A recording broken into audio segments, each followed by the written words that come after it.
Friends, હું ભરત પ્રજાપતિ તમારું આ એજ્યુકેશનમાં સ્વાગત કરું છું। આજે આપણે ધોરણ 6 સ્વાધ્યાયપોથી ભાગ 3 સરકાર પાઠનું સંપૂર્ણ સોલ્યુશન જોવા જઈ રહ્યા છીએ।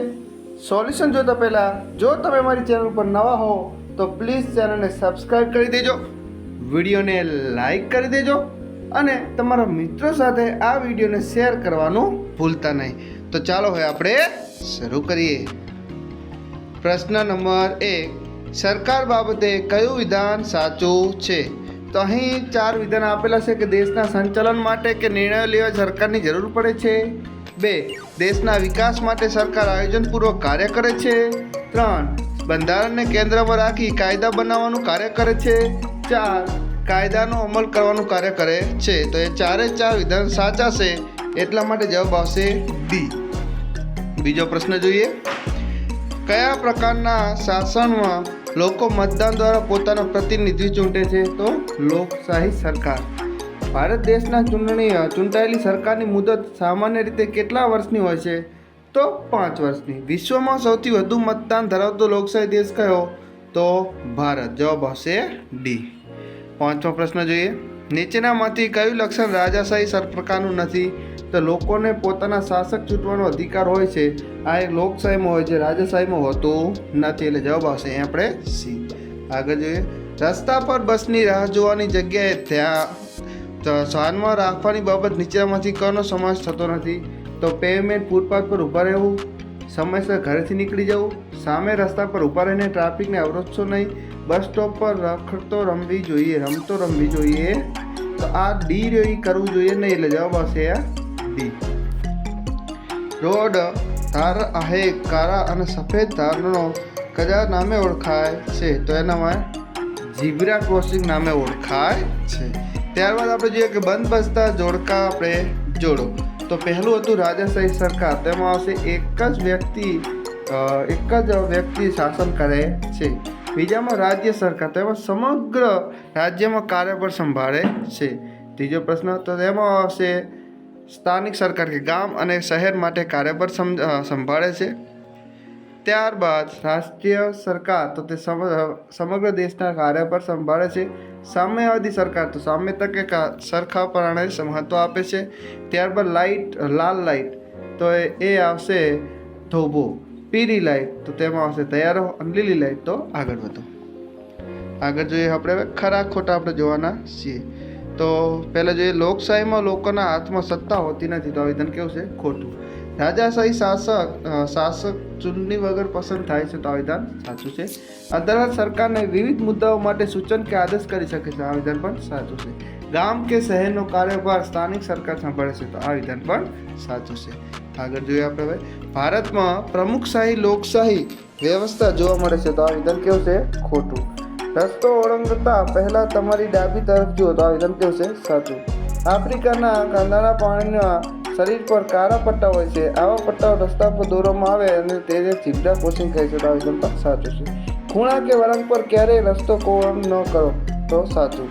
બસમાં ચડતા ઉતરતા સમયે ધક્કામુક્કી કરવી જોઈએ, તો વિધાન ખોટું, ન કરવું જોઈએ। સાયકલ શીખવા જાહેર રસ્તાનો ઉપયોગ કરવો જોઈએ નહીં, તો વિધાન સાચું છે। સાયકલ શીખવા માટે જાહેર રસ્તાનો ઉપયોગ કરાય નહીં। હવે આપણે જોઈએ ખાલી જગ્યા। દુનિયામાં સૌથી મોટી લોકશાહી ધરાવતો દેશ ખાલી જગ્યા છે, તો આપણે બધા જાણીએ છીએ કયો? ભારત। વિશ્વમાં સામ્યવાદી વિચારધારાને ખાલી જગ્યા વિચારધારા તરીકે ઓળખવામાં આવે છે, તો ડાબેરી। આપણા દેશની સરકારને ખાલી જગ્યા દ્વારા ચૂંટવામાં આવે છે, તો ચૂંટણી દ્વારા। રાજાશાહીમાં ખાલી જગ્યા શાસન હોય છે, તો એક હતું। કેટલા રસ્તાઓ પર તમામ ટ્રાફિક એક જ રીતે ફરે છે, અને ખાલી જગ્યા રસ્તો કહેવામાં આવશે, તો વન વે। રાજાશાહી ક્રોસિંગ પર હોઈએ, એટલે કે રાહદારી ક્રોસિંગ પર હોઈએ ત્યારે ખાલી જગ્યા લાઇટ થાય ત્યારે રસ્તો ક્રોસ કરવો જોઈએ, તો લીલી। માતા પિતાએ ખાલી જગ્યા એસોસિએશનના બેઠકમાં ભાગ લેવો જોઈએ, તો સોસાયટીના। આગળ જોઈએ આપણે તફાવત આપો કે લોકશાહી અને રાજાશાહી। તો પહેલાં જોઈએ, લોકશાહીમાં લોકો મતદાન દ્વારા પોતાનો પ્રતિનિધિ ચૂંટે છે, રાજાશાહીમાં રામનું જે પદ વંશ પરંપરાગત હોય છે। લોકશાહીમાં લોકોને કેન્દ્રમાં રાખીને સરકાર કાર્ય કરે છે, રાજાશાહીમાં વ્યક્તિગત કેન્દ્રીય શાસન હોય છે। લોકશાહીમાં સરકારની મુદત 5 વર્ષની હોય છે, રાજાશાહીમાં કોઈ મુદત હોતી નથી। આગળ જોઈએ આપણે પ્રશ્નો। સરકારના મુખ્ય પ્રકાર કેટલા અને કયા કહેશે? તો સરકારના મુખ્ય 3 પ્રકાર છે, લોકશાહી સરકાર, સામ્યવાદી સરકાર અને રાજાશાહી સરકાર।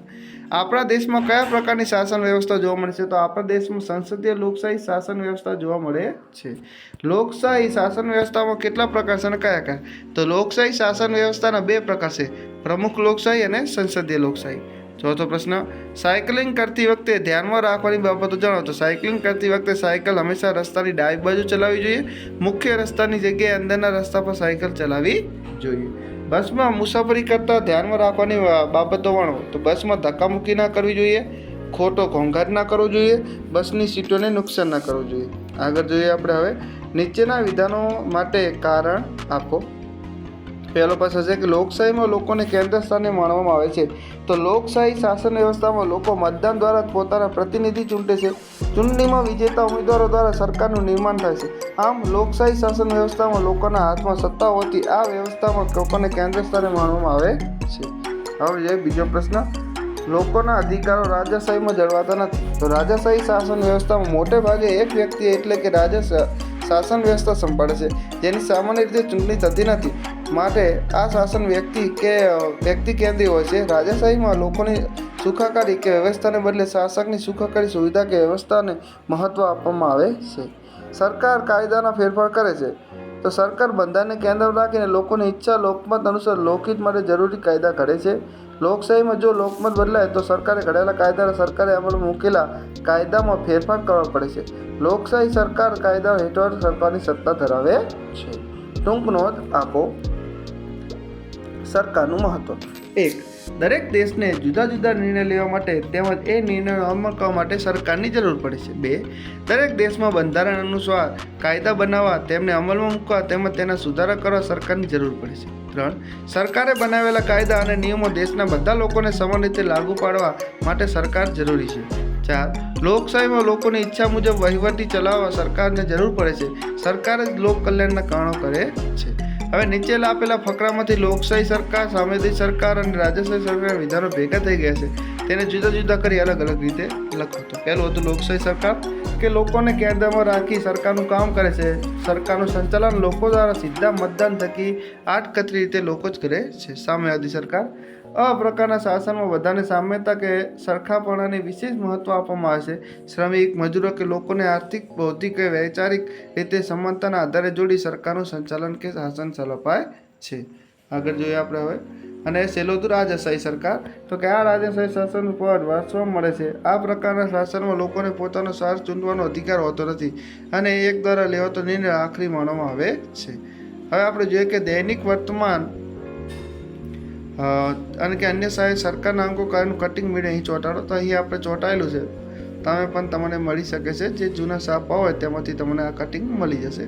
અને છેલ્લે આપણા શિક્ષકની મદદથી માર્ગદર્શન મુજબ અહીં આપેલા એશિયા ખંડના નકશામાં વિવિધ શાસન વ્યવસ્થા ધરાવતા લોકો દર્શાવો.